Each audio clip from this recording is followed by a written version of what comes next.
Glória a Deus. Irmãos, então, nossa segunda aula, nosso segundo encontro, creio que todos puderam dar uma olhada ali no tema dessa segunda aula, que é sobre a inspiração das Escrituras e a suficiência, se a Bíblia é suficiente ou não.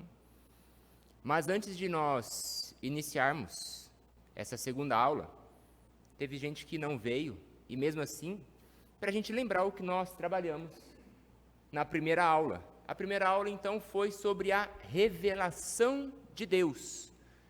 Deus se revela ao homem. E Deus se revelou de algumas maneiras ao longo da história. E quais foram essas maneiras? A primeira chama-se de revelação geral ou revelação natural. Alguém pode explicar brevemente o que significa a revelação geral? O que é a revelação geral? De que forma Deus se revelou?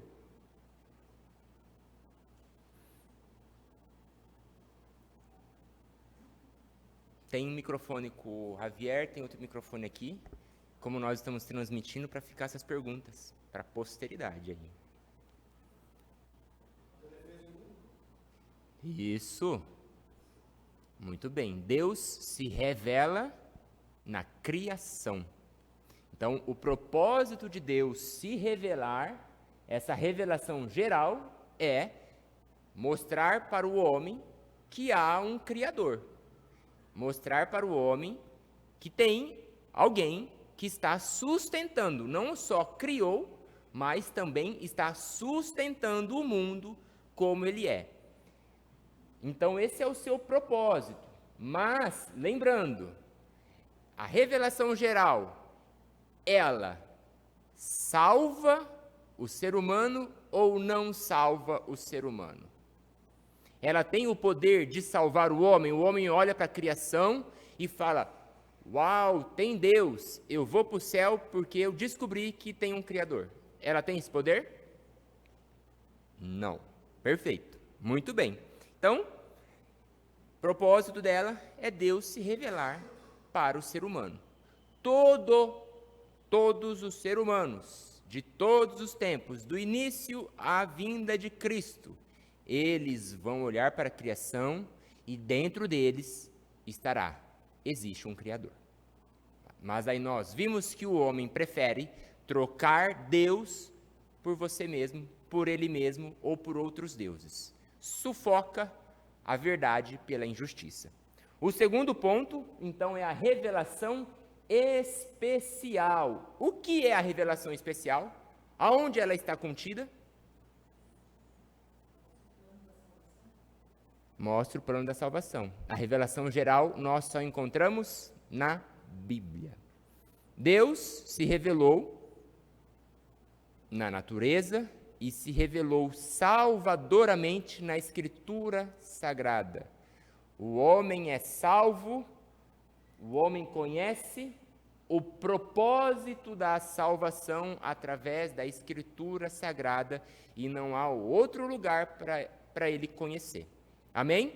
É a segunda forma de revelação.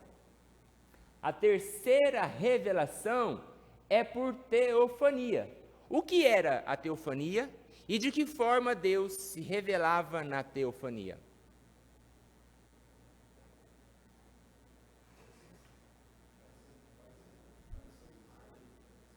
Nas aparições. Então Deus se revelou ao homem na teofania. O que é a teofania? Deus tomava forma num corpo físico, numa nuvem, numa sarça, pegando fogo e a sarça não se consumia. Essa era a forma. Deus, então, tomava uma forma fisicamente de se revelar ao homem. Lembrando, formas temporárias. E nós também vimos que toda a teofania do Antigo Testamento, nós defendemos que quem se revelava, qual era a pessoa da Trindade que se revelava na teofania? Lembra a Trindade? O Pai, o Filho, o Espírito Santo. Quem se revelava na teofonia? Cristo. Era Jesus que se revelava na teofonia. Por que, Tiago? Da onde você tirou isso? Felipe, há tanto tempo eu estou convosco e você me pergunta, mostra-nos o Pai. Quem vê o Pai, me vê a mim. E quem me vê, vê o Pai. Então, Cristo era a pessoa da Trindade que se revelava na teofania. Amém? A outra forma de revelação, Deus se revelou por profecia. Quais formas de profecia era? De que forma? Tinha duas formas de profecia: sonho e visão. Cite o primeiro profeta e o último profeta, segundo a Bíblia. Segundo a Bíblia, não segundo os profetas de hoje. O último, João Batista. Perfeito, muito bem. E o primeiro profeta, Moisés. Lembra? Eu falo com meu servo Moisés face a face, e não falarei mais com outro profeta, como eu falo com meu servo Moisés, mas eu me revelarei por sonhos e por visões. Então, a revelação por profecia era na forma de sonho e de visão. O primeiro profeta, Moisés, o último, João Batista. A função da revelação por profecia era anunciar o que Deus gostaria que anunciasse. E aí, se o profeta não anunciasse, ele ia ter a sua igreja mais cheia ou ele ia para outro lugar?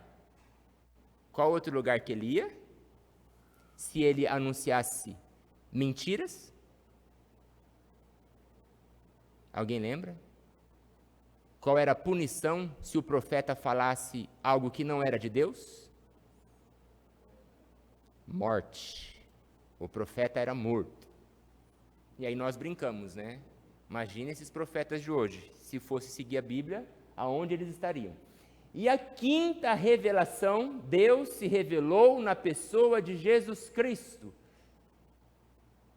Foi uma revelação temporária. Que tipo de revelação foi essa? Foi uma revelação média?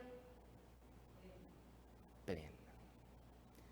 Deus se revelou perfeitamente. Foi o clímax, o ponto alto de Deus. Como diz Colossenses 1, Ele é a expressão exata do ser de Deus. Quem vê Jesus, vê Deus. Hebreus 1, versículo 1. Nos últimos dias, Deus falou de várias formas e de muitas maneiras, pelos pais, pelos profetas, mas nos últimos dias nos falou pelo Filho, o qual é a expressão máxima do seu ser, se eu não me engano. Então, Cristo, Ele é a revelação perfeita de Deus. Ele se revelou. Ele estava na criação, Ele está na revelação especial, Ele estava na teofania, Ele agia na profecia, e Ele veio ao mundo para ser a expressão exata do ser de Deus. E aí nós concluímos a aula dizendo que Deus se revela com propósito, progressividade e de maneiras variadas. Lembra progressividade que nós comentamos? Porque Deus não se revelou de uma vez só. Deus não chegou para Moisés e falou: Moisés, a história da redenção é assim, assim, assim, pode escrever a Bíblia inteira. Não. Moisés escreveu os 5 primeiros livros, o Pentateuco, a Torá. Mas Moisés não escreveu os outros livros. Moisés ele não viu a história da redenção completa. Por isso que Deus se revelou de várias maneiras, como diz Hebreus. Então era progressividade. Amém? Então, resumindo a nossa aula da semana passada sobre a revelação de Deus, está aqui. Deus se revelou de muitas maneiras. E muitas maneiras são essas 5. Amém? E hoje, então, a nossa segunda aula é sobre a inspiração e a suficiência das Escrituras. como se deu o registro sagrado? Ele é inspirado? O que é inspiração? O que é a Bíblia é suficiente? Quem já ouviu, olha, a Bíblia é suficiente? Será que ela é mesmo? Será que ela não precisa de uma atualização? Vamos lá. A inspiração, o registro sagrado. Inspiração, lembra que Deus então se revelou de muitas maneiras e quando ele começou a se revelar na profecia, começou-se a dar os escritos. Então, a revelação é o momento do ato, propriamente dito, em que Deus se revelou algo de si mesmo. Deus chegou em sonho, Deus chegou em visão e falou, escreve, ou a história aconteceu. Então Deus se revelou dizendo, essa é a minha vontade. E essa parte da revelação, o homem não coopera com Deus em nada. Quem revelou algo de si é Deus, somente Ele. Mas Deus precisou de um instrumento para escrever a sua revelação. E aí entra o segundo ponto. É os dois pontos cruciais para nós defendermos que a Bíblia é a palavra de Deus perfeita. Inspiração. O que é inspiração? É o momento de registrar essa revelação. O registro, então, ele é uma tarefa divina e humana. Deus apenas não revelou, não apenas falou, olha, vai acontecer isso, isso e isso. Tiago, João, Pedro, Moisés, escreve do seu jeito. Não. Deus, ele também agiu na inspiração.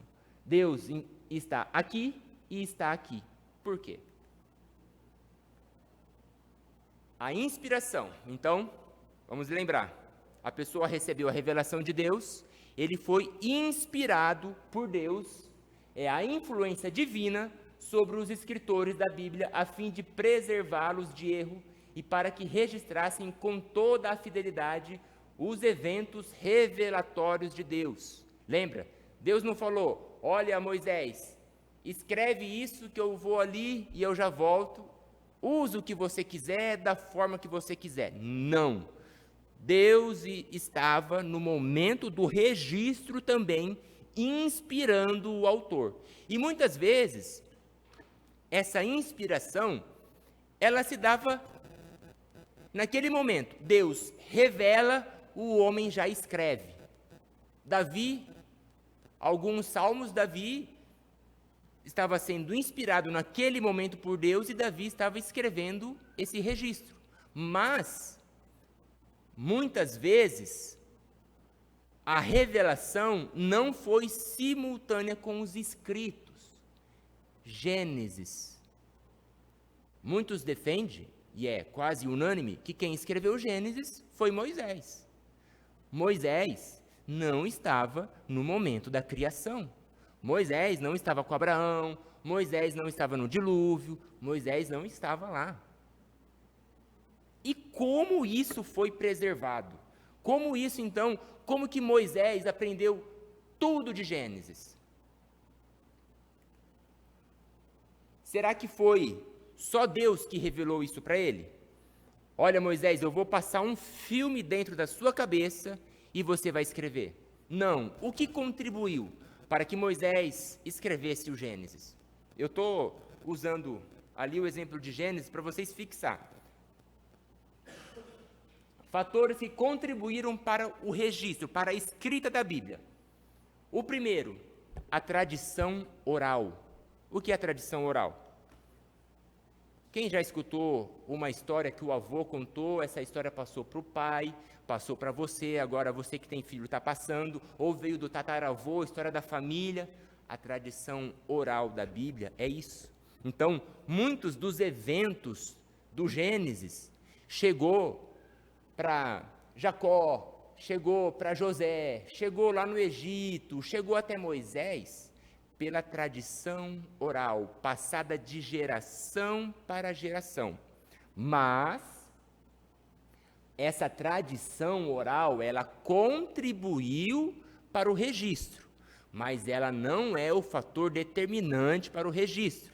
Então Moisés sabia grande parte da história de Gênesis, mas não é porque ele sabia a grande parte de Gênesis que ele disse: eu vou escrever o livro das origens com as histórias que eu ouvi do meu pai, do meu avô, do meu tataravô, e vou escrever aqui. Porque qual é o propósito da inspiração de Deus para o registro?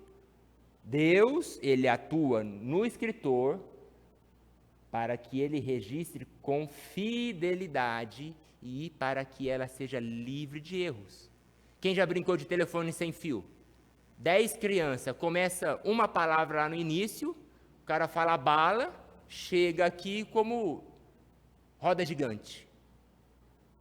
Começou com a história certa, mas ao longo ela foi se perdendo. Então, se não houvesse a ação de Deus na hora do registro, como a Bíblia poderia ser livre de erros? Então, Deus garante que não contenha erros. Então, essa tradição oral, ela colaborou, mas ela não foi a inspiração, mas foi a inspiração divina que garantiu que fosse registrada com a pura verdade divina. Ele sabia de grandes histórias. Um exemplo disso, quando a gente vai para Lucas, ele disse que ele fez uma acurada investigação dos fatos. Lucas, ele escreve o seu evangelho com relatos da história de Jesus que não está na Bíblia. Lucas, ele disse que ele fez uma acurada investigação dos fatos que estavam escritos, de relatos. Então, Lucas, quando ele escreveu o seu evangelho, ele pode ter ido a Maria, ele pode ter perguntado para pessoas que conviviam com Cristo, ele pode ter lido histórias sobre Jesus. Gente, tem mais de 1.000 a 2.000 escritas da infância de Jesus e não são inspirados. Podem ser verdade? Alguma coisa pode, mas não é um livro inspirado. Então Lucas, ele pode ter bebido destas fontes, mas o evangelho de Lucas, ele é totalmente inspirado. Ele apenas usou esses relatos para ter uma acurada investigação dos fatos. Mas aquilo que ele escreveu veio do próprio Deus. Foi o próprio Espírito Santo que instruiu o que ele fosse registrar. Ele poderia conhecer muitas histórias, mas a história que foi escrita foi a que Deus quis. Amém? Amém até aqui? Se eu estiver indo rápido, por favor, me parem. Se vocês tiverem alguma pergunta, por favor, levanta a mão. A outra aula eu fui muito rápido. Recebi um puxão de orelha da esposa. Um outro fator, ainda que contribui para a escrita, então o primeiro fator foi a tradição oral e outra, a tradição escrita, como eu disse. Lucas, ele bebeu dessas fontes para relatar a origem de Jesus. Sabe-se que há muitos escritos antigos que não são bíblicos, mas eles eram tidos com grande estima no Antigo Testamento também. Um deles se encontra lá em Números 21:14, chamado o Livro das Guerras do Senhor. Então, lá no passado, tinha um livro que contava a história das guerras de Deus. Esse livro, ele não era apenas do povo judeu. Ele rodava toda a circunvizinhança e todos os povos. Porque aqueles povos, a gente vai ver lá nos relatos bíblicos. Olha, aquele Deus dos judeus, ele faz tantas coisas grandiosas. Esse Deus é para temer esse Deus. Como? Será que era só tradição oral ou tinha algum escrito desse Deus? Está aqui, ó. o livro das guerras do Senhor. Depois, outros registros, outra tradição escrita, o livro da história de Salomão. Quanto ao mais atos de Salomão, a tudo quanto fez e a sua sabedoria, porventura, não estão escritos no livro da história de Salomão? É bíblico? É inspirado? O livro das histórias de Salomão? Não. Mas ele era tido com grande carinho pelo povo, mas não era um relato inspirado. Todos esses livros se perderam, mas foram úteis no registro da revelação de Deus. E a gente está chegando num ponto que a gente vai saber por que eles eram úteis.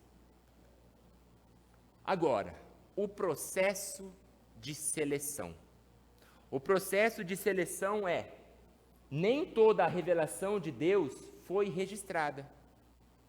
Tem as histórias de Salomão, tem mais de 3.000 provérbios, tem mais de 1.000 cânticos, mais de 1.005 cânticos, e não estão na Bíblia. Deus decidiu que fosse inspirado e que entrasse na Bíblia aquilo que ele aquilo que ele queria que entrasse na Bíblia. Nós sabemos que a Igreja Católica tem outros 7 livros à parte do que nós temos. E ela gostaria de ter colocado muito mais. Porque esses livros, eles eram comuns na época, mas não eram inspirados por Deus. Era a sabedoria de Salomão maior do que a de todos do Oriente. Compôs ele 3.000 provérbios. A gente não tem eles. E foram os seus cânticos 1.005. Na verdade, fez Jesus diante dos discípulos muitos outros sinais que não estão escritos neste livro. Porque não caberia neste livro, João disse. E aonde estão? Deus não quis. Deus não quis que eles fossem registrados. Tiago, então não é verdade? É verdade. João está dizendo que Jesus fez tantos outros milagres. Mas por que não está relatado? Porque Deus não quis.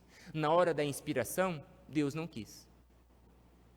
João, ele vai fazer o seu evangelho em cima dos principais milagres de Jesus. Ponto por ponto ele escolheu para mostrar que ele é o pão da vida, que ele é a luz do mundo, que ele é a videira, apenas isso. E Lucas, Marcos e Mateus já não, mas João escolheu dessa forma. Por quê? Colossenses 4,16. Paulo, ele está dizendo: e uma vez lida esta epístola perante vós, de Colosso, providenciai, porque seja também lida na igreja dos Laodicenses, que era próximo de Colosso. E a dos de Laodiceia, então tinha uma carta para a igreja de Laodiceia. Lê igualmente perante vós. Então, gente, essa carta que eu mandei para a igreja de Colosso, lê lá na igreja de Laodiceia. E a de Laodiceia, lê na igreja de vocês, beleza? Que ali vai ter algumas instruções. Mas nós não temos a carta de Laodiceia. Alguns estudiosos vão dizer que a carta de Laodiceia é a carta de Filemão. Mas ninguém pode bater o carimbo e dizer é a carta de Filemão. Não temos nenhuma comprovação. Só se Deus chegar para alguém e falar, não é de Laodiceia, é de Filemão. Então, todas estas cartas aqui se perderam, porque Deus não queria que elas estivessem aqui. Às vezes eram informações para aquela determinada época, para uma situação de uma determinada igreja. Amém? Próximo ponto. Evidência bíblica da inspiração. Quais as evidências que a Bíblia ela é inspirada por Deus. Como a gente pode defender que autores foram inspirados pelo Espírito Santo no momento que eles estavam registrando aquela história? E a primeira defesa é a Bíblia. Ela reivindica para si mesma a inspiração. Porque Paulo diz: toda a Escritura é inspirada por Deus. Paulo está dizendo isso, 2 Timóteo 3,16. A Bíblia fala por si só. A Bíblia não precisa, olha, consulte um compêndio de livros dali ou daqui para vocês descobrirem se ela foi inspirada. Paulo está dizendo: a Bíblia é inspirada por Deus. Pedro diz com relação a esses escritos bíblicos: homens santos de Deus falaram, inspirados pelo Espírito Santo. Os escritores do Antigo Testamento tinham a convicção de que escreviam a palavra de Deus. Deuteronômio 4:2. Nada acrescentareis à palavra que vos mando, meu Deus, nem diminuireis dela, para que guardeis os mandamentos do Senhor vosso Deus, que eu vos mando. Nada acrescenta e nada tira. Ela é o que eu determinei que ela fosse. Mas, infelizmente, eu acho que serviu só para aquela época. Porque hoje, não só a Igreja Católica. Se fosse o problema da Igreja Católica, a gente conseguiria resolver. O problema é a Igreja Evangélica, que não aceita só a Bíblia. A Igreja Evangélica, grande parte dela, eu posso afirmar que 90% da Igreja Mundial não aceita só a Bíblia.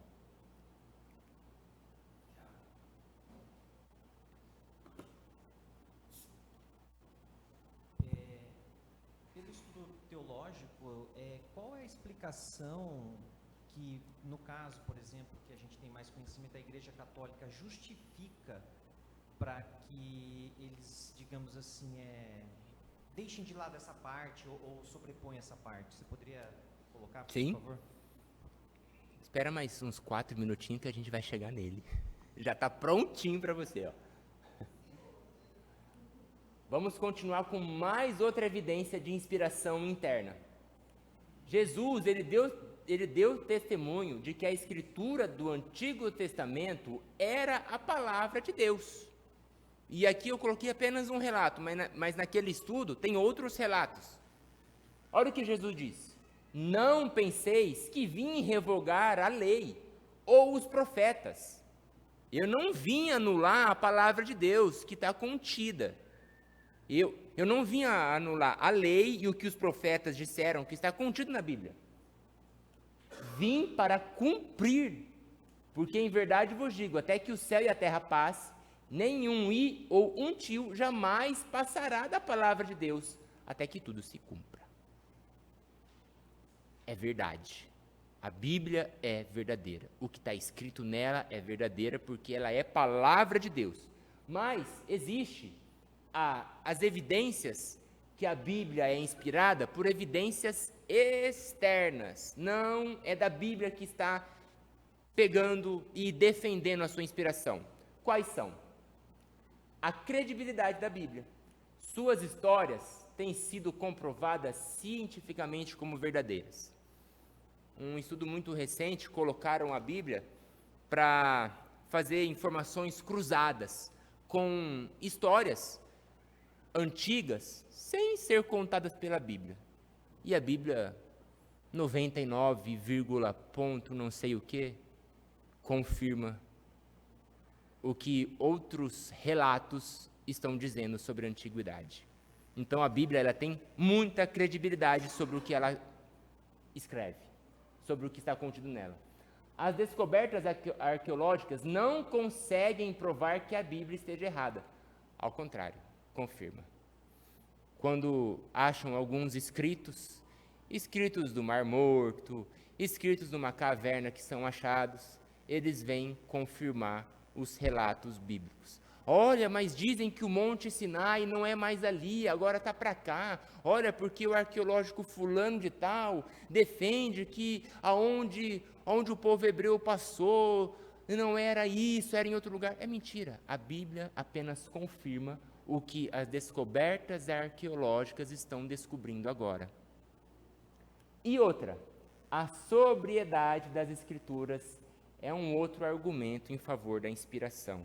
A Bíblia não fala nenhuma loucura sobre os absurdos da terra, dos astros, da lua, do sol, das estrelas. Pelo contrário, a Bíblia vem confirmar aquilo que nós já conhecemos através da ciência. Ah, Tiago, mas a Bíblia ela não fala cientificamente sobre como o sol nasce, como ele se põe, como a lua chega, como a lua vai embora, a posição das estrelas, e a gente já vai chegar lá, por que não precisa? Olha uma das afirmações que a Bíblia fala sobre a criação, sobre o sol. Sobre o sol, a lua, isso é a visão do autor. Faz subir as nuvens dos confins da terra, faz os relâmpagos para a chuva, faz sair o vento dos seus reservatórios. Ele está dizendo alguma loucura? A Bíblia não é sóbria no que ela ensina sobre a criação e sobre como Deus sustenta essa criação, como o sol está aqui, depois ele está aqui, como a lua chega aqui. Mas aí, os estudiosos de hoje, olha, mas é que a Bíblia não usa termos. E a gente vai ver que Deus usou homens comuns, sem nenhuma faculdade de astronomia, astrologia, para escrever. E não é porque não existe relatos usando palavras científicas difíceis que a Bíblia tem que ser descartada e precisa ser reescrita. E outra, a sua coerência e unidade, outro fator externo de inspiração. É difícil imaginar um livro escrito por mais de 40 autores diferentes, num espaço de mais de 1.500 anos, entre Moisés e entre Apocalipse. É um espaço de 1.500 anos de escrita, que contam uma história homogênea, começo, meio e fim.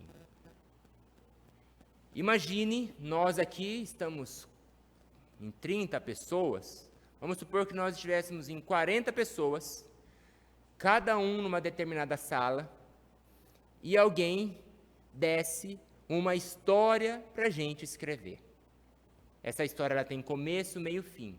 Mas você vai escrever uma parte, a Fran a outra, o Evandro outra, e assim por sequência. No final, a gente vai juntar essa história. Será que sairia perfeita, com coerência do início ao fim? Uma história que vai do seu ponto inicial até o seu ponto final, sem conter nenhuma falha? A Bíblia é esse livro.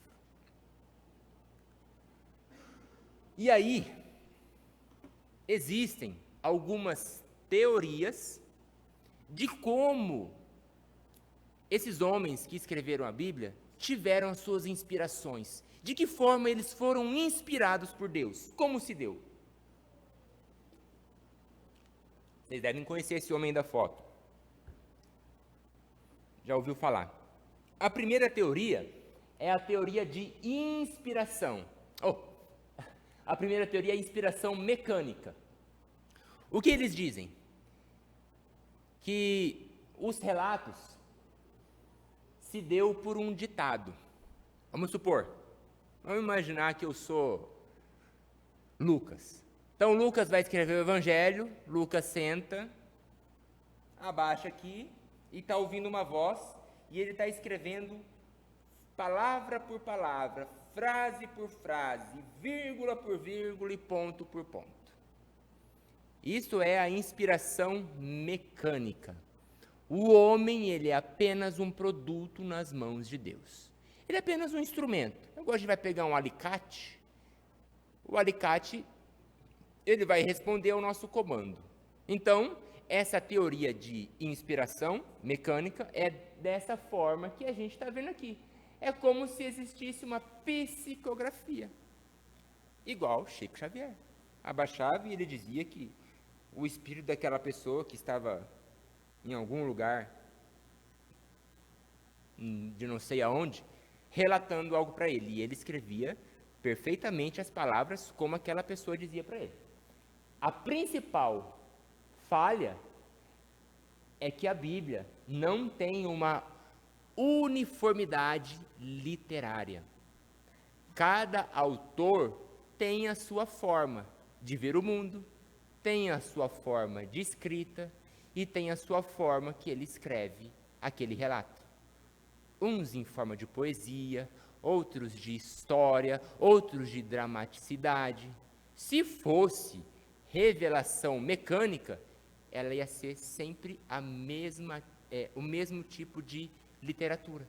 Porque é só Deus que está inspirando, então Deus não tem várias formas de literatura, ele vai contar uma história da forma que ele quer que seja contado daquela forma apenas.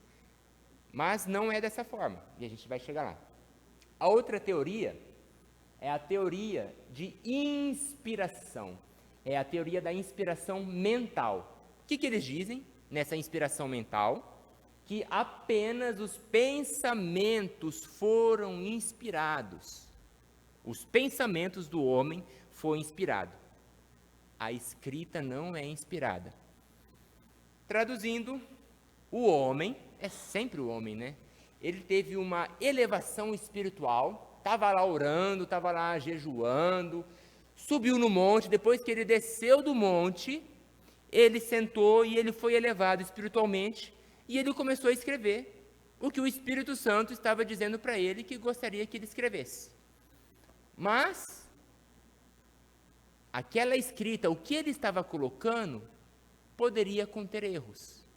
Então, só a mente dele foi inspirada. Ele poderia escrever alguma coisa errada, entendeu? Ele poderia dizer que o sol começa em cima, depois ele desce, que o sol vai diagonal, transversal, e que a lua, ela é quadrada.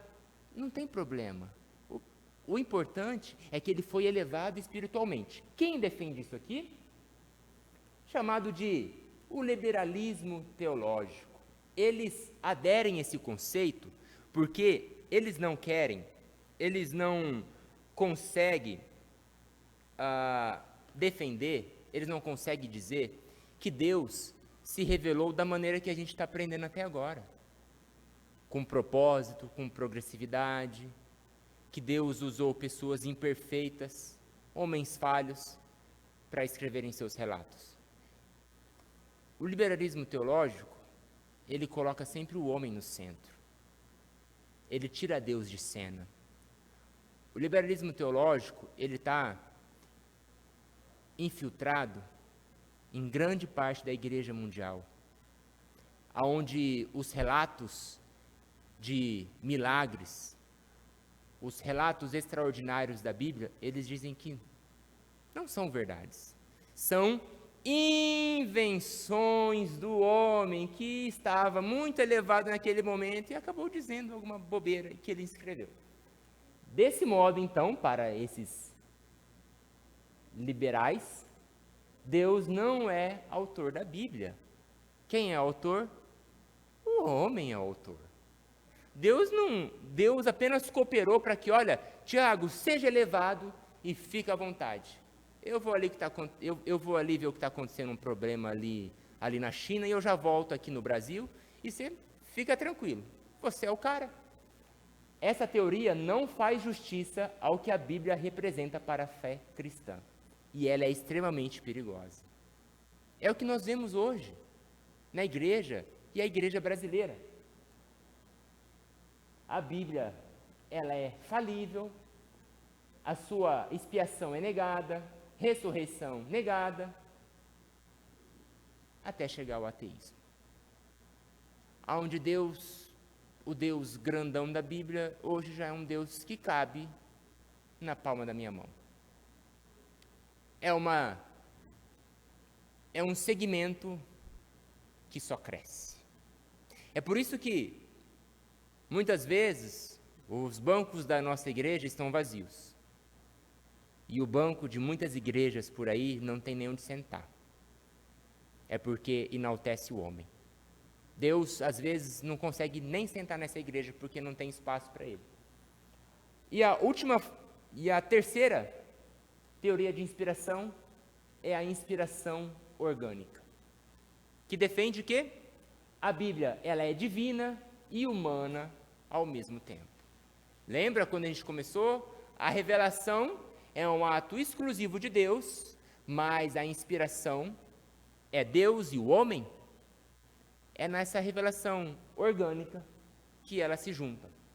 O Espírito Santo, então, ele inspirou os homens para escrever aquilo que Deus gostaria que fosse escrito. Mas eram homens normais que fizeram seus registros de acordo com a sua visão de mundo, a sua visão de literatura, a sua visão de conhecimento.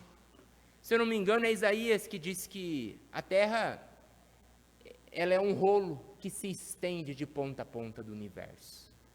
Ele está tendo uma visão do céu, o céu não tem fim sobre os olhos dele, bom, é um rolo. E esse rolo um dia vai se enrolar de novo na volta de Cristo. Quando tudo acabar, esse rolo vai voltar, esse céu vai se acabar, esse mundo vai se fechar. É a visão dele. 40 pessoas diferentes.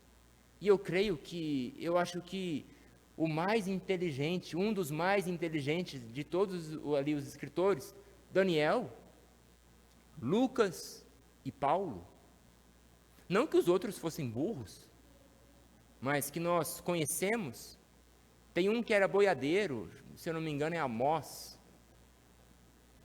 Nossa, Tiago, então era um cara que não tinha conhecimento, poderia até não ter, mas o que ele escreveu é pura verdade.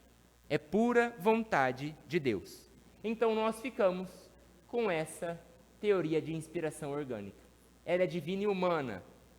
Humana na questão do registro, que o homem foi inspirado. Mas, total soberania de Deus em todo o registro. Do início ao fim, todas as palavras, foi Deus que determinou.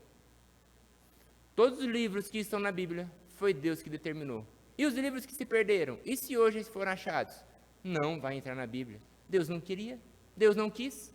Mas, se a gente defender essa teoria aqui, a mental, e se nós virarmos liberais, olha, lembra? Deus não é tão bom assim.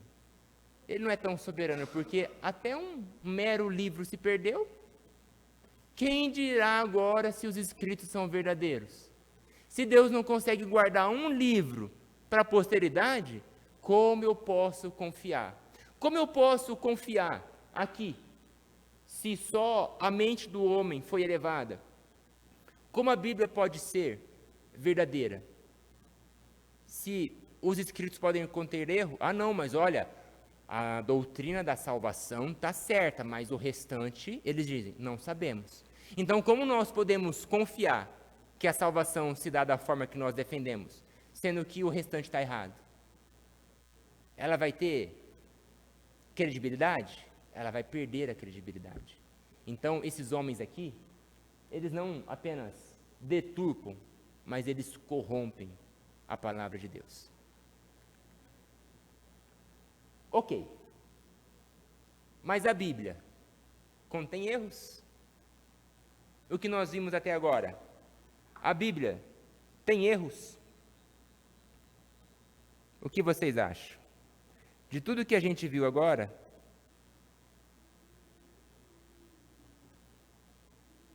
a Bíblia ela é confiável em tudo que ela fala?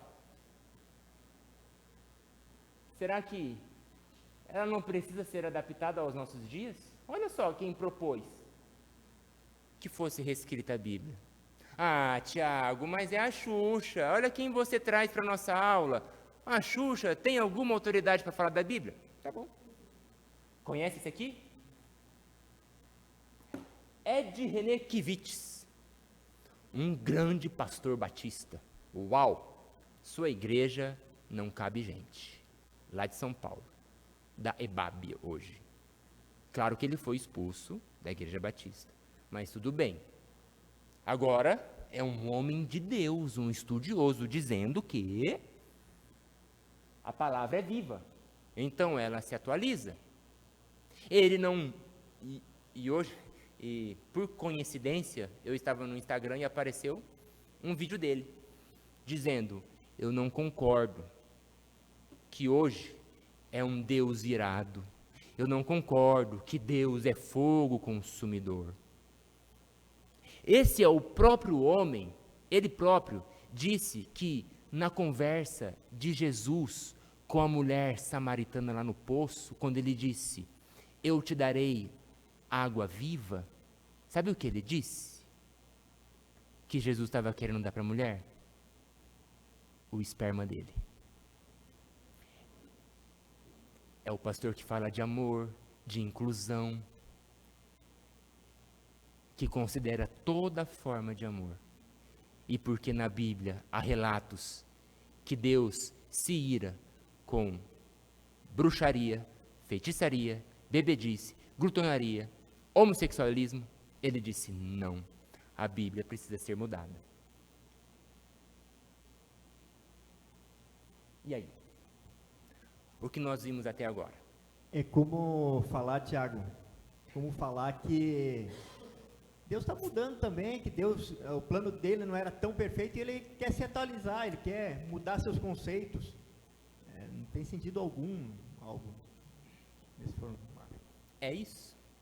Então, esse é o começo. O que vem depois?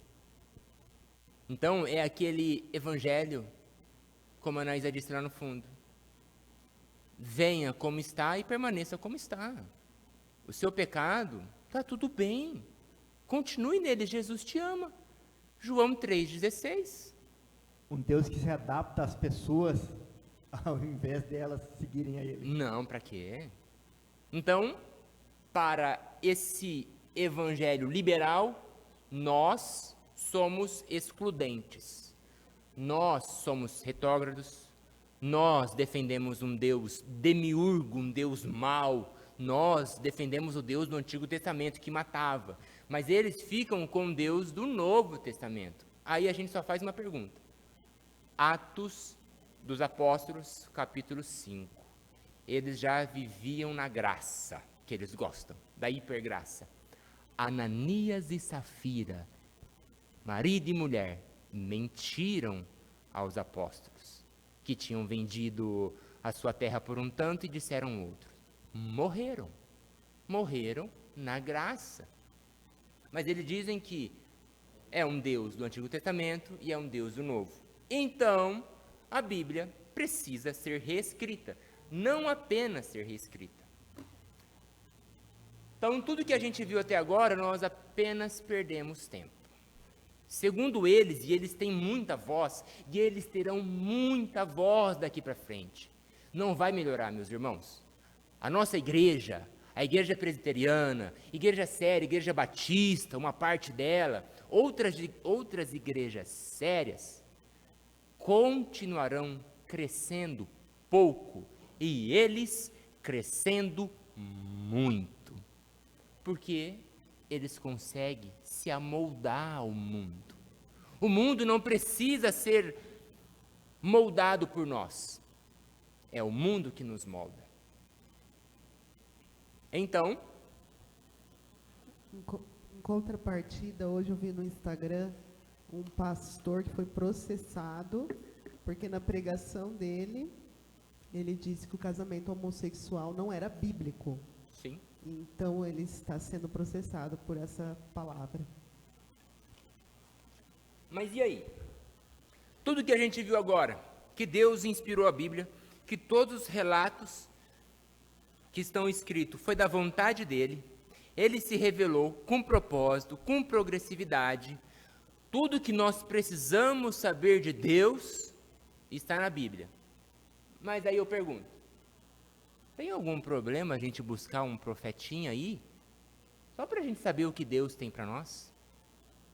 Vocês acham que tem problema? Ah, Tiago, você é chato, hein? Deixa o profeta fulano de tal dar as suas profetadas. Vocês acham que hoje no mundo que nós estamos vivendo, no evangelicalismo que nós estamos vivendo, nesse mundo gospel, e aí eu sou um pouco crítico, eu falo para Anaís, o mundo gospel. Nesse mundo gospel que a gente vive hoje, será que não tem um problema a gente ir ali na igreja do fulano de tal, que ele faz umas revelações, ele dá umas profetadas? Vocês acham que não tem nenhum problema? Olha, Tiago, está tudo bem, eu confio na Bíblia, mas é que eu queria saber o que Deus tem para mim. É uma vez só. Será que quando a gente fala essa uma vez só, a Bíblia não deixa de ser suficiente? Cristo não deixa de ser suficiente? Eu vou passar mais um ponto, mais 10 minutinhos. Aqui tem uma pergunta. A Bíblia é inerrante? O que é isso? Na nossa igreja a gente já ouviu muito, né? Olha, a Bíblia é inerrante. A Bíblia é infalível. Mas o que é isso? O que é inerrância das Escrituras? O que é inerrância? Tudo o que a Bíblia ensina, seja religioso, moral, social ou físico, ela é absolutamente verdadeira e livre de erros. Já estamos derrubando esses loucos. Porque tudo o que ela falou é verdade, ela é inerrante, ela não contém nenhum erro. Então, se Deus está condenando bebedice, glutonaria, feitiçaria, porfia, desejos impuros, que nós já sabemos, é verdade. Não significa que a Escritura diga toda a verdade sobre tudo o que ensina, mas que em tudo o que ensina ela diz a verdade. Tiago, é meio estranho essa frase. Tudo o que está contido na Bíblia sobre o sol se pôr, o sol nascer, e que o mar chega a uma determinada parte e volta, Deus colocou um luzeiro, é verdade. Mas ela não é exaustiva nessas verdades. Deus, ele não é exaustivo na Bíblia, na parte dos astros, de como a Terra funciona, não é verdade? A gente não tem ali uma explicação profunda de como o universo funciona. É muito pouco. É alguns versículos. Se a gente juntar toda a Bíblia, não dá um capítulo de quantos versículos? Ela não é exaustiva nisso. Mas ela fala a verdade. Entenderam? Aonde a Bíblia ela é exaustiva até o final e não tem mais nada para colocar. Se for adicionado, sejamos anátema, malditos. É em relação ao propósito de salvação. Todo o propósito de salvação contido na Bíblia, ele é exaustivo. Então, se vocês ouvirem por aí, eis que diz o Senhor, que nos últimos dias, para vocês serem salvos, vocês precisarão frequentar a nova igreja mundial, que daqui a uns anos será lançada. Se você não estiver lá, você não vai para o céu? Meus irmãos, não vão. Porque tudo o que diz respeito à salvação está contido na Bíblia. Amém? Salmo 119, versículo 160. As tuas palavras são em tudo verdade desde o princípio, e cada um dos teus justos juízos dura para sempre.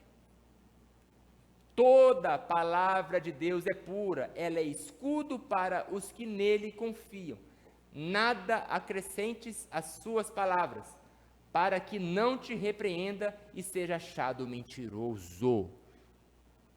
Se adicionar alguma coisa depois de Apocalipse 22, mentiroso. Mas, por aí vocês vão achar. Ainda sobre a inerrância, existe porque sempre os críticos da Bíblia, eles vão em cada ponto que é defendido a Bíblia, eles vão naquele ponto e aí eles usam uma vírgula. E essa vírgula é que existe a inerrância limitada, ou a inspiração parcial. O que é isso? Só é infalível no assunto de fé e salvação, porque ela é exaustiva. Mas nos demais assuntos podem ter falhas. Lembra que eu falei? A Bíblia ela é exaustiva no assunto de salvação, mas nos outros assuntos ela não é exaustiva. E tantos outros assuntos que nós não temos muitos relatos. Um que está vindo à mente agora é sobre Coríntios, 1 Coríntios 7, quando Paulo ele está dizendo sobre o casamento, sobre o sexo no casamento. Tem 1 ou 2 versículos sobre aquilo ali. Ah, Tiago, mas por que Deus ele não parou e não se atentou àquilo ali? Porque ele achou necessário que não. Porque para aquilo ali, a forma correta de resolver é a dureza do coração do marido e da mulher. Então eu não vou ficar sendo psicólogo de casamento. É melhor você se arrepender e se converter, e amar a tua esposa e amar o teu marido. Então, meus irmãos, essas afirmações colocam em risco toda a Bíblia, como eu disse agora há pouco. Se ela está dizendo que só o assunto de fé e salvação é verdade e o resto é mentira, como eu vou acreditar na história da fé e da salvação? Se o resto é mentira, eu vou descredibilizar a verdade. A inerrância que nós defendemos, ela não exige uma linguagem científica dos autores. Como eu disse, sobre os astros, sobre a estrela, como funciona e tudo mais, não tem na Bíblia, mas o que tem é verdade. A Bíblia não é um livro de física ou de química, ela não tem essa função. A função da Bíblia é a história da redenção, de como um Deus justo, santo e misericordioso salva pessoas como eu e você. E nisso ele foi exaustivo.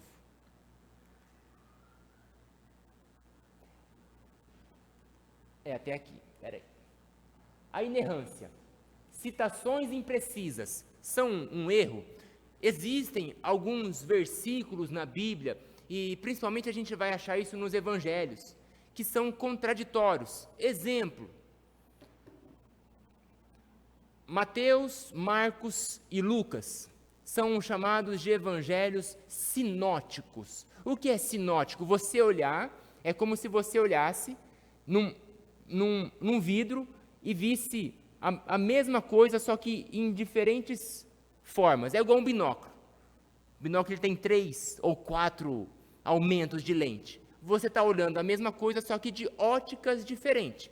E aí diz, em um dos evangelhos, olha, e Jesus, então, lá na multiplicação dos pães, tinha 5.000. Aí o outro fala, olha, tinha aproximadamente 5.000 homens. Aí um fala, mas tinha mulheres e crianças. Aí eles dizem, olha, isso aí está errado. E aí, dentro da teologia, existe esse conceito de ipsíssima verba, palavras exatas, e ipsíssima vox, voz exata. O importante, meus irmãos, é o significado do texto, e não as palavras exatas. Olha, está errado.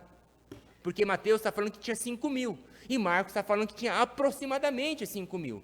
Aí, um está dizendo que lá na casa onde Jesus estava, tinha 1 homem, mas aqui está dizendo, no outro evangelho, que tem 2 homens. A Bíblia está contraditória.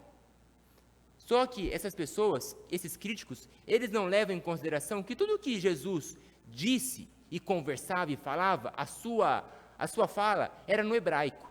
E a Bíblia foi traduzida para o grego. Um grego que hoje não é falado na Grécia.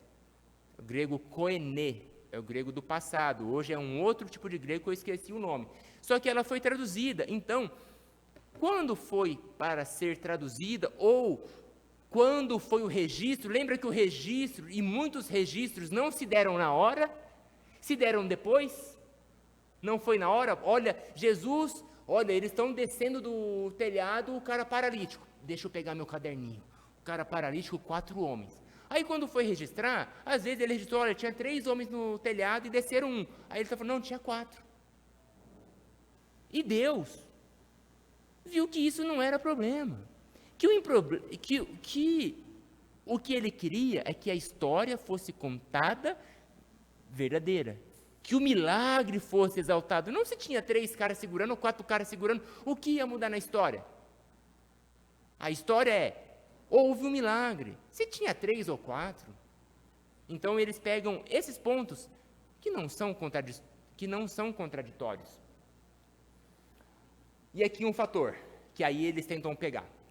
Deve ser entendido que a inerrância se refere apenas aos autógrafos. O que é os autógrafos? O que Paulo, Marcos, Lucas e todos os 40 autores escreveram. Então, a teologia reformada, os estudiosos da Bíblia dizem que aqueles relatos, quando eles escreveram, aquela folha ela é inspirada, mas as cópias não são inspiradas. Vamos supor, o Paulo foi inspirado, agora o Tiago vai fazer uma tradução. Eu não estou sendo inspirado por Deus. O Espírito Santo não está agindo em mim para fazer uma cópia. Ah, Tiago, então você está dizendo então que ali poderia ter um erro. 99% de tudo que as cópias tratam, elas concordam. Quando vocês estiverem lendo a Bíblia, e vai ter um versículo outro que vai ter o colchete, é colchete o quadradinho? É, né? Colchete, tiverem em colchete, ali pode ser que nem todas as cópias concordam, que não fechou 100%. Um deles é o final do Evangelho de Marcos. Se eu não me engano, são 12 ou 16 versículos no Evangelho de Marcos. E na maioria dos relatos antigos, é apenas 8 ou 9. E eles dizem que foram acrescentados alguns. Mas o que foi acrescentado não muda nada na história da salvação e daquilo que a gente poderia aprender de Deus. Se o Espírito Santo inspirou os escritos, não poderia também preservar com fidelidade o que estava escrito neles? Se a gente não disse que Deus é soberano, será que ele não ia conseguir preservar? Será que ele não ia conseguir guardar a pessoa que está fazendo as cópias? Mas os críticos bíblicos dizem, não, a Bíblia contém erro, falha, ela não é inerrante, ela não é infalível, porque tem cópia. Mas existem grandes estudos pelo mundo inteiro, que quando eles fazem os cálculos, é 99%. Amém? Eu posso mais 5 minutinhos? Estou terminando. Último ponto. A Bíblia, Tiago, ela é suficiente ou não? Eu devo ou não acreditar na Bíblia? Para a Igreja Católica, eles concordam com a Bíblia. Mas na Igreja Católica existem 3 fontes de autoridade. A Bíblia, eles gostam da Bíblia. A tradição, que é desde os pais apostólicos e desde quando começou com Jerônimo, ali o primeiro Papa, ele que ajudou na tradução da Bíblia para o latim, e tudo o que foi ensinado, toda a história, lembra da história de geração a geração, o telefone sem fio e tudo mais? Eles também colocam em pé de igualdade com a Bíblia, a tradição e, claro, o magistério papal. Aqui, ele com essa roupa, sentado nessa cadeira, quando ele fala em ex cátedra, em latim, Deus falando. Aqui, vocês estão vendo Deus falando, não é o Papa, é Deus. Então, para a Igreja Católica, a Bíblia é suficiente, vírgula, mas precisa da tradição e o Papa falando. As bulas papais e tudo mais. Estou terminando. O subjetivismo contemporâneo do Deus me falou. Muitos aderem à dupla fonte de autoridade, o evangelicalismo do Brasil. Olha, Tiago, é que Deus me falou que se eu deixar de frequentar o culto e ir lá no círculo de oração, em tal lugar, para fazer tal coisa, eu vou obter algo de Deus. Eu não preciso da Bíblia. Então, esse Deus me falou, gente, está matando pessoas, estão tirando pessoas de igreja, estão aumentando os desigrejados, como Deus me falou. Cuidado por aí. Enfim, ainda há revelação divina hoje? Deus está fazendo revelação?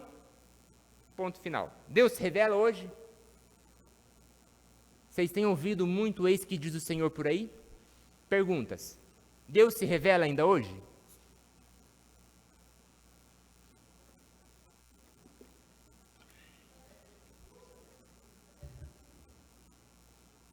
Com certeza, Deus se revela através da criação, da forma como Ele sustenta toda a sua criação. Quando eu falo que se há revelação ainda hoje, não é que às vezes a gente recebe algo de uma outra pessoa, olha, eu tive um sonho, e que isso, aquilo, outro. Gente, quando Deus quer, Deus vai fazer, Deus vai falar. Se Deus usou uma mula para falar, Ele não vai usar um ser humano para nos alertar de alguma coisa. Olha, eu senti de Deus isso. Mas lembra, se não tem coerência com a Escritura Sagrada, não é o Deus me falou. A revelação que nós dizemos que não existe é revelação sobre o que Deus vai fazer na história da redenção. Agora, às vezes, você tem um sonho. Nossa, eu sonhei com tal coisa, e isso está me levando a fazer algo diferente do que eu queria fazer, porque eu estou sentindo paz no meu coração. Por que não é Deus? Mas lembra, precisa estar alinhado com a Escritura Sagrada. Porque senão a gente começa a se tornar também muito cético e se fechar para a voz de Deus na nossa vida. Amém?